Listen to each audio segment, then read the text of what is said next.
వామ్మో social media చూసినవా ఎంత పని చేసిందో. రాజ్యమే కూలిపోవుడు కాదు, సోషల్ మీడియా దెబ్బకు ప్రధానే వారిపోయిండోళ్ళ పార్లమెంట్కే నిప్పంటుకున్నది.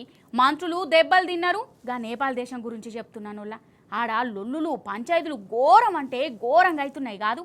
సర్కారే పడిపోయింది, జనం రోడ్ల మీదకి వచ్చిర్రు. అంతా ఆగమాగం జగన్నాథం. ఆగో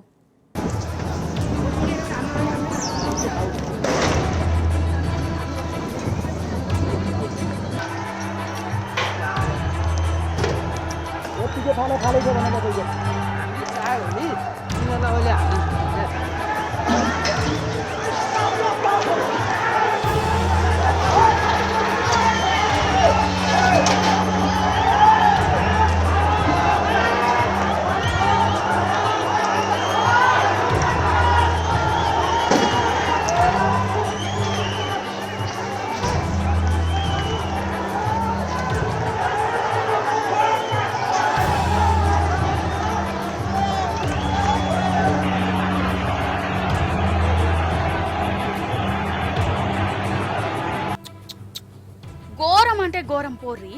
నేపాల్ సోషల్ మీడియా మీద నిషేధం పెట్టింది అక్కడి సర్కారు. సోషల్ మీడియాను ఎవ్వరు వాడద్దట ఆ దేశపోళ్ళు. ఖాతం అక్కడి జనానికి కోపం వచ్చింది. మేమెందుకు సోషల్ మీడియా వాడద్దు, గట్లెట్ల నిషేధం పెడతారు అనుకుంటా రోడ్ల మీదకి వచ్చిర్రు. డైరెక్ట్ ప్రభుత్వం మీదకే పోయిర్రు కదా, ప్రధాని మీదకే పోయిర్రు. మంత్రులను ఊరికిచ్చి కొట్టిర్రోళ్ళ. ఆగో సూర్రాదుర్రి.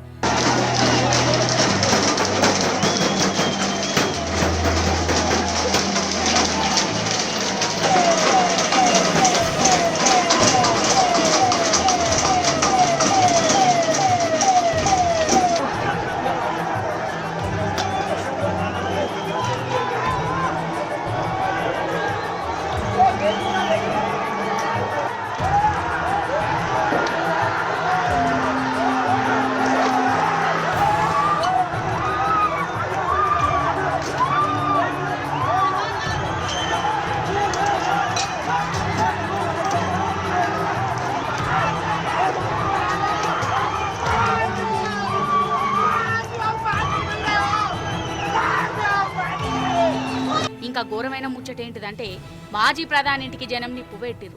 పాపం ఆయన ఇంట ఆమె ఖాళీ బూడిదైపోయిందట. ఇక ఈ లొల్లులు జౌడాలకు నేపాల్ ప్రధానికి గజ్జుమన్నది. సోషల్ మీడియా నిషేధాన్ని తీసేసిండు. మీ ఇష్టం వచ్చిన తీర్ల వాడుకోర్రి, రూళ్ళు గిళ్ళు ఏం లేవు, మా తెరువుకు రాకుర్రి, మీకో దండంరా నాయన అని దండం పెట్టిండట. అయినా ఇండ్లే పార్లమెంట్ కు నిప్పు పెట్టిర్రు. మంత్రుల ఇండ్ల మీద అగ్గిపుల్ల గీకేసిర్రు. దెబ్బకు నేపాల్ ప్రధాని రాజీనామా కూడా చేసిండోళ్ళ, వేరే దేశానికి పారిపోయిందని అంటుర్రు. ఇటు పోలీసులు సైనికులు అడ్డం పడ్డ ఆకడోళ్ళు ఈనుడే లేదోళ్ళ.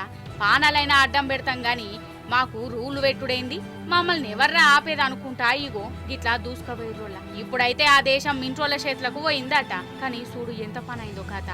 అసలు ఏదో సోషల్ మీడియా నిషేధం అనుడుతోనే గిట్లా మంత్రులు ప్రధానుల పదవులకు పానాలకే ఎసరత్తాయని వాళ్ళు కూడా అనుకోలేగా అవ్వచ్చు కదా.